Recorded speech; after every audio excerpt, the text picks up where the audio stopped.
Bismillahirrahmanirrahim. Assalamualaikum warahmatullahi wabarakatuh. Siaran kita pada hari ini lintas langsung daripada Masjid Besar Kolej Ungku Omar. Pada hari ini kita akan membincangkan topik kita iaitu Islam dan galakkan terhadap kreativiti dan inovasi.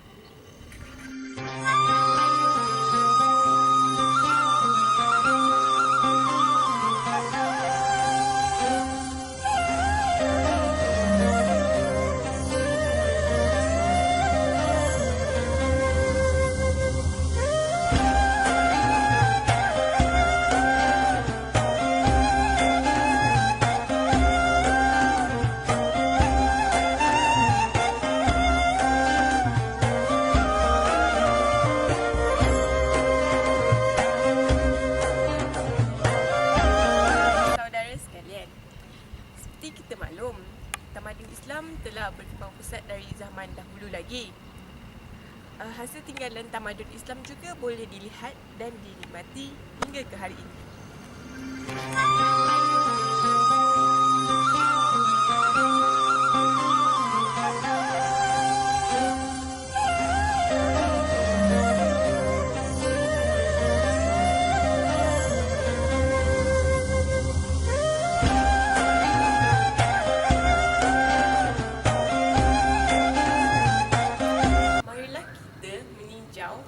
Bukti, kreativiti dan inovasi hasil tamadun Islam dahulu yang diterapkan hingga ke masa kini.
ما في المقابل ذي عقل وذي أدب من راحة فدع الأوطان واغتربي ما في المقابل ذي عقل وذي أدب من راحة فدع الأوطان واغتربي سافر تجد عوضا عمن تفارقه وانصب فإن لذيذ العيش في النصب سافر تجد عوضا عمن تفارقه وانصب فإن لذيذ العيش في النصب.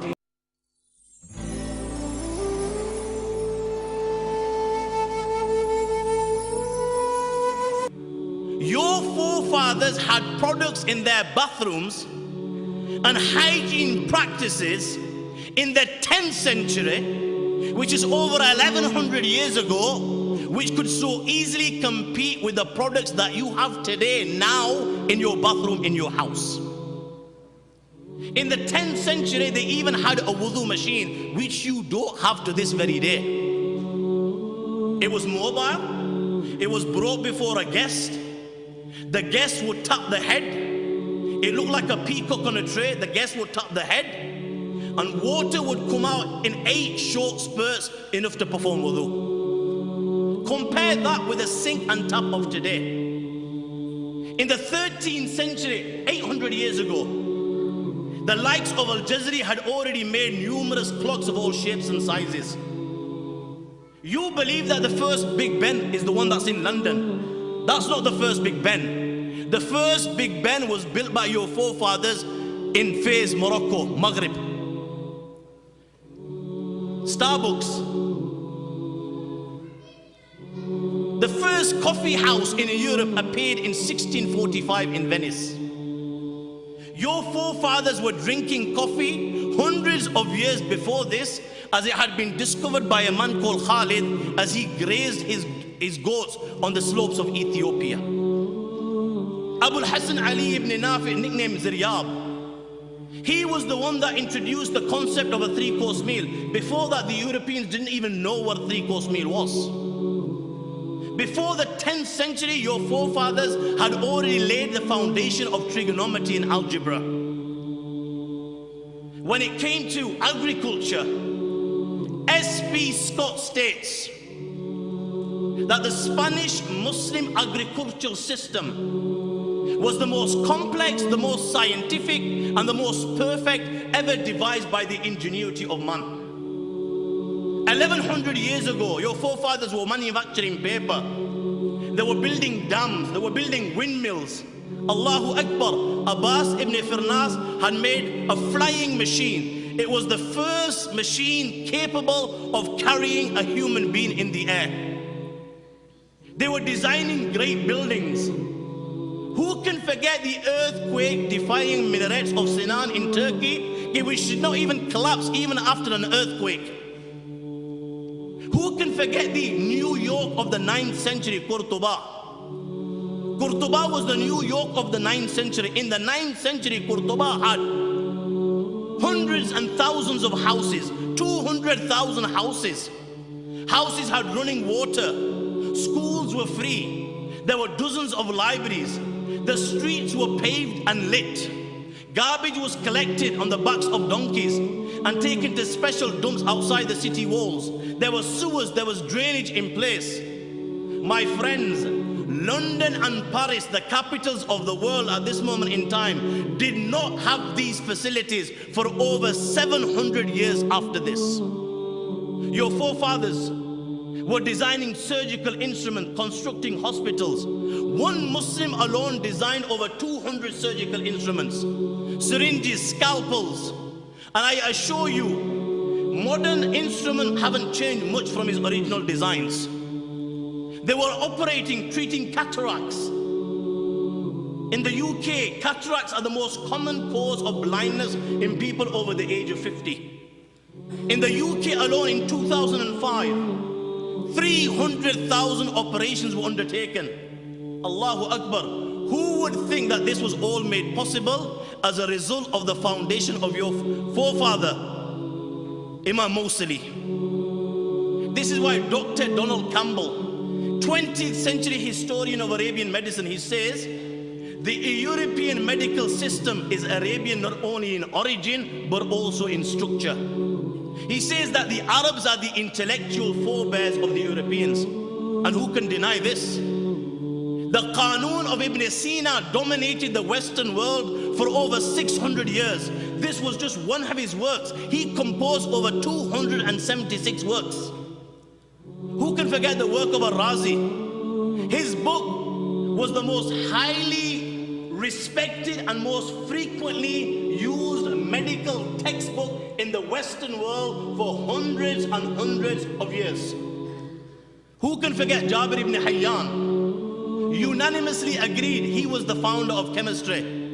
My young friends, it was your forefather who devised and then perfected sublimation, amalgamation, crystallization, oxidation, evaporation, and you can keep on naming them one by one. Who can forget Al-Kindi, an all-round master? The names will keep on coming to mind. The excellence will keep on coming to mind. The virtues will keep on coming to mind. The contributions will keep on coming to mind. The achievement of your forefathers will keep on coming to mind. Indeed, these were the ummatis of Rasulullah sallallahu alayhi wasallam. They elevated the name of Allah and His Rasul sallallahu alayhi wasallam wherever they went in the globe. Whether they were traveling in some desert or in the thickness of some jungle, all of a sudden, people now, when they saw these people, or because of what they were and because of what they had achieved, my friends, all of a sudden people now were interested in Allah and His Rasul sallallahu alaihi wasallam. A fire burned in their hearts which did not let them rest till they excelled, till they became world leaders, till they became the torch bearers, the beacons, the lighthouses, and the pioneers.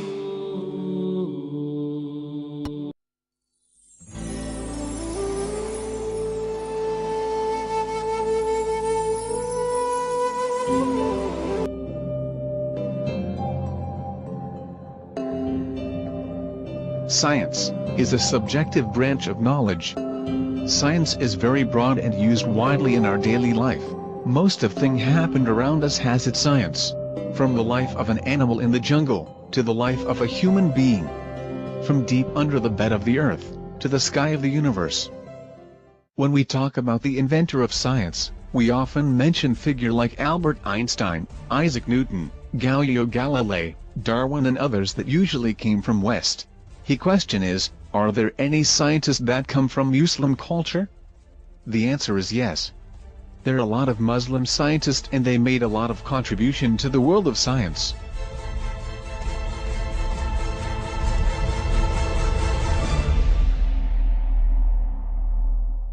After the fall of Roman Empire about 1,300 years ago, the European lost their way in world civilization, and the period of time called the Dark Ages. In the meantime, Muslim built their civilization by the empire that started from city of Medina, up to Andalusia of Spain, and way east to Pakistan.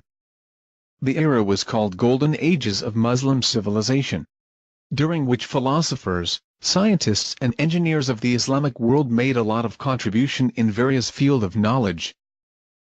One of notable innovation is in engineering field.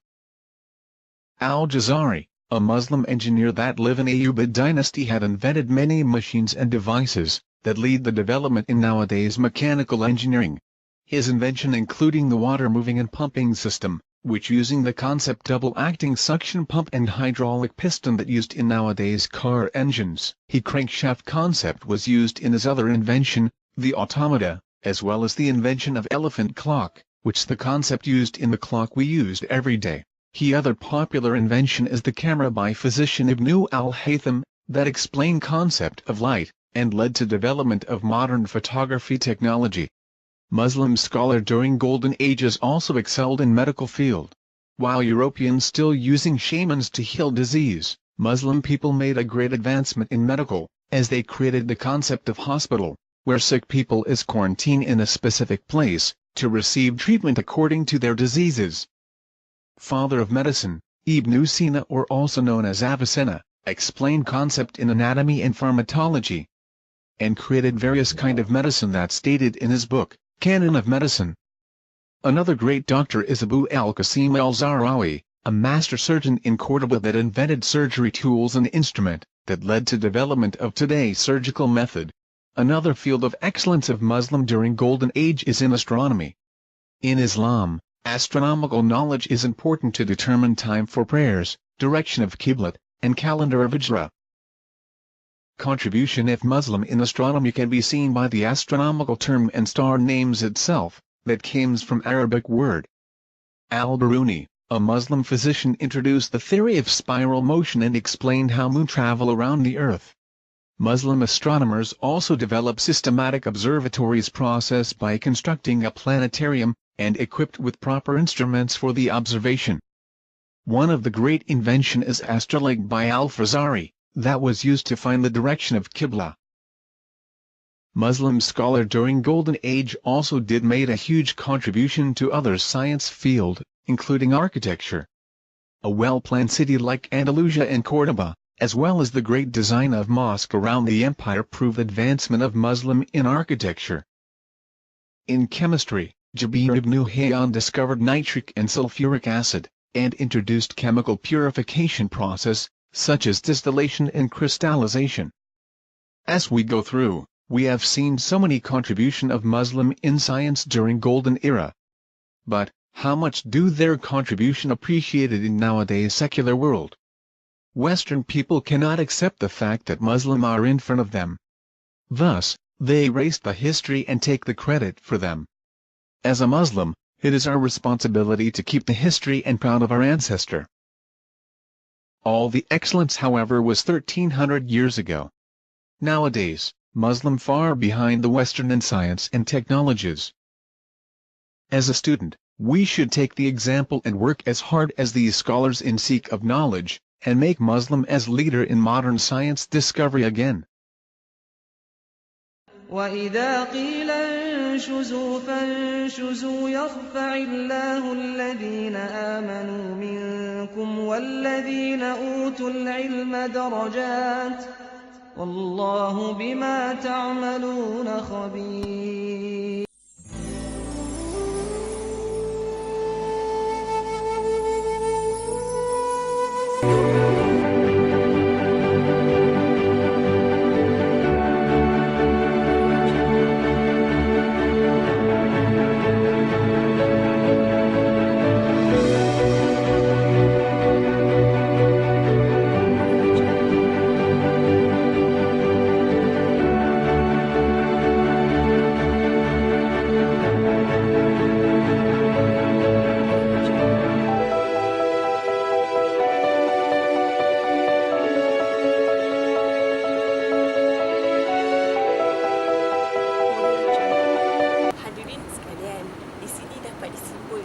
Bahawa Islam amat menggalakkan umatnya agar bersifat kreatif dan inovasi bagi memastikan Islam terus berkembang dan dipandang tinggi oleh dunia.